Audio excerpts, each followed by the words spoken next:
വിദ്യാസാഗർ ഗുരുമൂർത്തി, ശബരിമല സ്വർണ്ണ കവർച്ചയ്ക്ക് സ്വർണ്ണക്കൊള്ളയ്ക്ക് ഒരു രാജ്യാന്തര മാനം കൈവന്നിരിക്കുകയാണ്. ഇന്ന് ഹൈക്കോടതിയാണ് സംശയം പ്രകടിപ്പിച്ചത്. രാജ്യാന്തര വിഗ്രഹ കടത്തോ എന്നൊരു സംശയം ഹൈക്കോടതിയുടെ ഭാഗത്തു നിന്ന് ഉണ്ടായിരിക്കുന്നു. അത് പ്രകടിപ്പിച്ചിരിക്കുന്നു. മാത്രമല്ല, പാവപ്പെട്ടവരുടെ ഈ നമ്മുടെ ഉണ്ണികൃഷ്ണൻ പോറ്റി, പാവപ്പെട്ട സുഭാഷ് കപൂറാണോ ഈ ഉണ്ണികൃഷ്ണൻ പോറ്റി എന്നൊരു സംശയവും ഇപ്പോൾ ഹൈക്കോടതി ചോദിച്ചിരിക്കുകയാണ്. പ്രധാനമായിട്ടും നമ്മൾ മനസ്സിലാക്കേണ്ടത് വിഗ്രഹക്കടത്ത്, ക്ഷേത്രത്തിലെ അമൂല്യമായ വസ്തുക്കളുടെ കടത്ത് എന്നുള്ളത് ഭാരതത്തെ സംബന്ധിച്ച് ഒരു പുതിയ കാര്യമല്ല. ഉദാഹരണത്തിന് 2023 ഡിസംബർ 8 ഒരു വാർത്ത വന്നത്, പുതുക്കോട്ടൈ എന്ന തമിഴ്നാട്ടിലെ സ്ഥലത്ത് നിന്ന് 9 പേരെ ഈ ഐഡൽ വിങ് CID അറസ്റ്റ് ചെയ്തു എന്നാണ്. അതില് പ്രധാനമായിട്ടും ഗജസംഹാരമൂർത്തിയുടെയും ശിവഗാമി അമ്മന്റെയും പിന്നെ ഒരു ബുദ്ധിസത്തിൽപ്പെട്ട ഒരു ദേവതയുടെ വിഗ്രഹവും പുതുക്കോട്ടെ നഗരത്തിൽ വെച്ചിട്ട് ഒരു ടീമിന് 10 കോടിക്കാണ് 3 വിഗ്രഹങ്ങൾ കൈമാറ്റം ചെയ്തത്. 10 കോടിയാണ് അതിന്റെ വില എന്ന് 2023 ഡിസംബർ 8 പത്രങ്ങളിൽ വന്ന വാർത്തയാണ്. അതുപോലെ തന്നെ മറ്റൊരു വാർത്തയാണ് ചോള കാലത്തുള്ള ബ്രോൺസ് വിഗ്രഹങ്ങൾ. അതും ഇതേപോലെ തന്നെ കോടികൾ വിലമതിക്കുന്നത് രാജ്യത്ത് നിന്ന് പുറത്തേക്ക് സ്മഗിൾ ചെയ്യാൻ ശ്രമിച്ചതിന്റെ പേരിൽ കുറെ പേരെ അറസ്റ്റ് ചെയ്തു.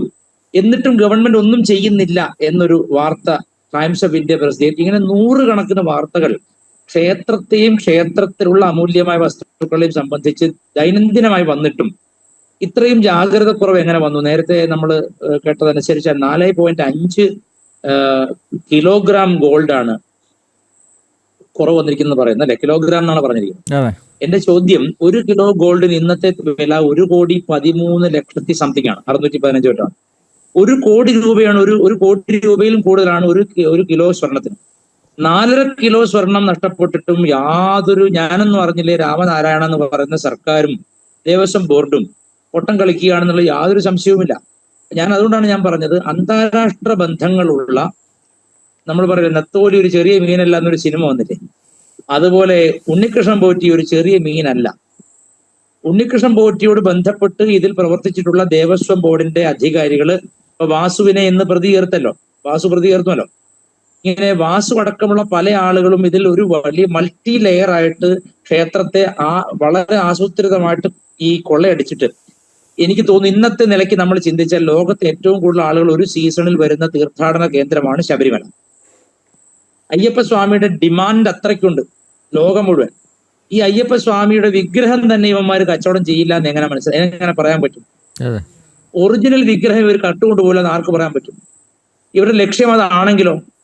ഇപ്പം പഴനിയിൽ നടന്ന കാര്യം അറിയാലോ അങ്ങേക്ക്. 84, 85, 86 കാലഘട്ടത്തിൽ പഴനിയിൽ ഇതേപോലെ ഒരു വിഷയം ഉണ്ടായി. അതായത് പഴനിയിലെ വിഗ്രഹം അഗസ്ത്യരുടെ ശിഷ്യനായ ഭോഗർ നവപാഷാണം കൊണ്ടുണ്ടാക്കിയതാണെന്നും നവപാഷാണ ശിലയാണതെന്നും എല്ലാവർക്കും അറിയാം.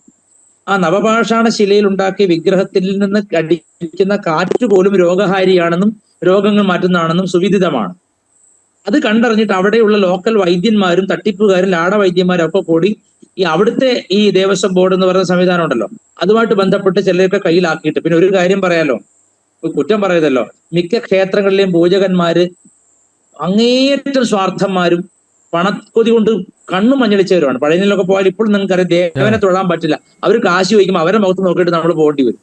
ക്ഷേത്രങ്ങളിൽ അങ്ങേയറ്റം മോശപ്പെട്ട വിഷലിപ്തമായ, ഒരു നിമിഷം പോലും ദേവതയുടെ മുമ്പിൽ തൊഴാൻ മനസ്സൊരുക്കി പ്രാർത്ഥിക്കാൻ പറ്റാത്ത വണ്ണമാണ്. അതേസമയത്ത് VIP വന്നാൽ അവിടെ എല്ലാവരും പഞ്ചവച്ച് അടക്കി നിൽക്കുകയും ചെയ്യും. നമ്മൾ തന്നെ ജനം ടിവിയിൽ ചർച്ച ചെയ്തിട്ടുണ്ട്. കഴിഞ്ഞതിന്റെ മുമ്പത്തെ സീസണിൽ ശബരിമല ഒരു DYFIക്കാരൻ അവിടെ ഒരു അരുൺ എന്നോ മറ്റൊരു ഉദ്യോഗസ്ഥൻ, അവൻ ഭക്തന്മാരെ കഴുത്ത് പിടിച്ച് തള്ളുന്ന കണ്ടു. അങ്ങ് ചർച്ചയായിരുന്നു, അങ്ങ് ലീഡ് ചെയ്ത ചർച്ചയായിരുന്നു.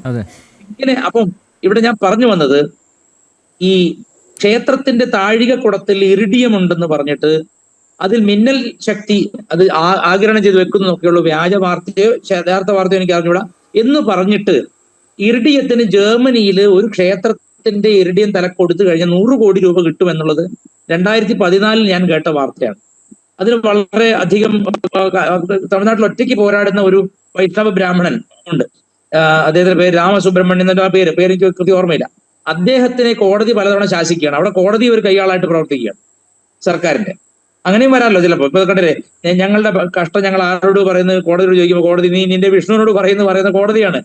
മേലെ അങ്ങറ്റം വരെ എയ്പെക്സ് കോർട്ട് പോലും പറയുന്ന ഗതികേടാണ്. അപ്പൊ ഹിന്ദുവിന്റെ ഗതികേടാണ് ഞാൻ പറയുന്നത്. അപ്പം ഇറിഡിയം സെയിൽ എന്ന് പറയുന്നത് വലിയ കാര്യമാണ്. സത്യസന്ധമായിട്ട് പറഞ്ഞാൽ ശബരിമലയുടെ മുകളിലുള്ള ആ താഴികക്കുടങ്ങൾ ഒന്നുകൂടി പരിശോധിക്കേണ്ടതാണ്. കാരണം അല്ല, അത് ഈ മാത്രം നടയടച്ചിരുന്ന വളരെ ദീർഘമായ കാലഘട്ടമുള്ള വിദ്യാസാഗർ ഗുരുമൂർത്തി ഇപ്പൊ നോക്കൂ, കോടതി തന്നെ പറയുന്നുണ്ട് ഈ ഈ വാതില് അത് ഒറിജിനൽ അല്ല എന്ന് പറയുന്നുണ്ട്. കൊണ്ടുപോയതല്ല, പറഞ്ഞു ഇവന്മാർ ഹിസൈനസ് അബ്ദുള്ള സിനിമയുടെ അവസാന സീനാണ് കേരള സർക്കാർ കളിക്കുന്നത്. കിട്ടുന്ന കിണ്ടിയും വിളക്കെടുത്ത് ഓടുകയാണ്. അതെ, കിട്ടുന്നതെല്ലാം എടുത്തോണ്ട് പോവാ. അതായത് എല്ലാം അവനവന് കിട്ടുന്ന വാരി പോവുക, അല്ലെങ്കിൽ കള്ളന്മാരെ കൊണ്ട് വാരിപ്പിച്ചിട്ട് ഷെയർ വാങ്ങുക, ഇതാണ് പരിപാടി. അപ്പോ ഇത് ഞാൻ ഇറിഡിയത്തിന്റെ കാര്യം പറയാൻ കാരണം ജർമ്മനി സംബന്ധിച്ചിട്ടാണ് ഈ വാർത്ത പുറത്തു വരുന്നത്. അതായത് അപ്പൊ ഇപ്പോൾ നമ്മൾ മോദിജി വന്നതിന് ശേഷം പല വാർത്തകൾ നമ്മൾ കേട്ടല്ലോ, മറ്റു രാജ്യങ്ങളിൽ നമ്മുടെ വിഗ്രഹങ്ങൾ തിരിച്ചുകൊണ്ടിരുന്നു ചോള സാമ്രാജ്യ കാലത്ത് എന്നൊക്കെ കേട്ടല്ലോ. അതൊക്കെ അതിന്റെയൊക്കെ അപ്പുറത്ത് ഇമാജിൻ ചെയ്യാൻ പറ്റാത്ത ഒരു കൊള്ളയാണ് നടക്കുന്നത്. അതായത് ഈ താഴികക്കുടങ്ങൾ അടിച്ചു മാറ്റുക. തമിഴ്നാട്ടിൽ ആസൂത്രിതമായിട്ട്, വിശേഷിച്ച് സ്റ്റാലിന്റെ ഗവൺമെന്റ് വന്നതിന് ശേഷം കുംഭാഭിഷേകം ഒരു പരിപാടിയാണ്. അതിന് തന്ത്രിയുണ്ട്, മേൽശാന്തി, എല്ലാവരും കൈക്കാരാണ് കേട്ടോ. നമ്മൾ ഒരാളെ മാറ്റി നിർത്താൻ പറ്റില്ല.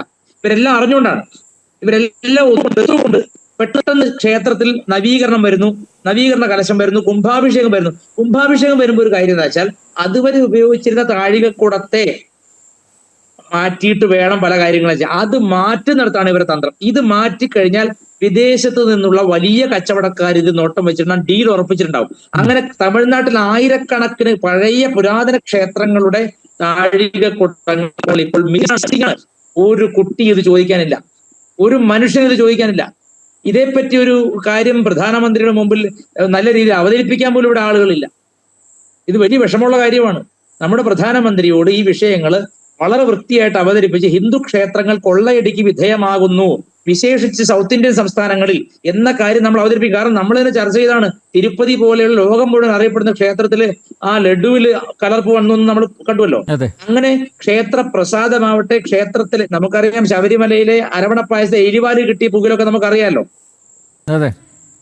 ശബരിമല ക്ഷേത്രത്തെ മതേതര ക്ഷേത്രമാക്കി നിലനിർത്താൻ കമ്മ്യൂണിസ്റ്റ് സർക്കാരുകൾ കിണഞ്ഞ് പരിശ്രമിക്കുന്നതിന്റെ ഒന്നാമത്തെ കാരണം ഹിന്ദുക്കളല്ലാത്തവർക്ക് കൂടെ അവിടെ പ്രാതിനിധ്യം വരുത്തുകയും അതുവഴി പല പല കച്ചവടങ്ങൾ ചെയ്യാൻ സാധിക്കുമെന്നുള്ള പോസിബിലിറ്റി കണ്ടിട്ടാണ്. ഹിന്ദു ക്ഷേത്രങ്ങൾ എങ്ങനെയാണ് മതേതരമാവുക? അഥവാ മുസ്ലിം മതത്തിൽപ്പെട്ടവനോ ക്രിസ്തു മതത്തിൽപ്പെട്ടവനോ വിഗ്രഹാരാധന വിശ്വസിക്കാത്തവനാണ്. ബൈ ഹിസ് അവന്റെ പ്രമാണങ്ങൾ, ഓതന്റിക് ടെക്സ്റ്റ്, അവരുടെ ഓതോറിറ്റേറ്റീവ് ടെക്സ്റ്റ് അനുസരിച്ച് അവർക്ക് വിഗ്രഹാരാധന പാപമാണ്. എന്നിട്ടും അവരും ഇതിൽ വരണമെന്ന് ഇവർ നിർബന്ധം പിടിക്കാൻ കാരണം എന്താ വെച്ചാൽ ഇതിലുള്ള കച്ചവട സാധ്യതയാണ്. തമിഴ്നാട്ടിൽ ആയിരക്കണക്കിന് ഒരു മനുഷ്യൻ ഒറ്റയ്ക്കാണ് അവിടെ പോരാടുന്നത്, അയാൾ ഇനി അനുഭവിക്കാൻ ബാക്കി ഒന്നുമില്ല. അതായത് തമിഴ്നാട്ടിലെ ആയിരക്കണക്കിന് ക്ഷേത്രങ്ങളിൽ ഈ മതമില്ലാത്ത, ഇപ്പൊ ഏറ്റവും രസകരമായ സംഗതി 10-20 സെക്കൻഡ് പരസ്യം വരുന്നുണ്ട്. പുട്ടിന് തേങ്ങ ഇടുന്ന പോലെ എല്ലാ ചാനലിലും പിണറായി വിജയൻ വരുന്നുണ്ട്. എന്താ പറയുന്നത്? കേരളം ദൈവത്തിന്റെ സ്വന്തം നാടാണ്. അതായത് ആലോചിച്ച് നോക്കണേ, മതമില്ല, ജാതിയില്ല, ഞങ്ങളിൽ മനുഷ്യരക്തമേ ഉള്ളൂ എന്ന് പറഞ്ഞ ആൾക്കാർ ദൈവത്തിനൊക്കെ വിളിക്കാൻ തുടങ്ങിയിട്ടുണ്ട്. ഇത് ദൈവത്തിന്റെ സ്വന്തം നാടാണെന്ന് പറയുകയാണ്.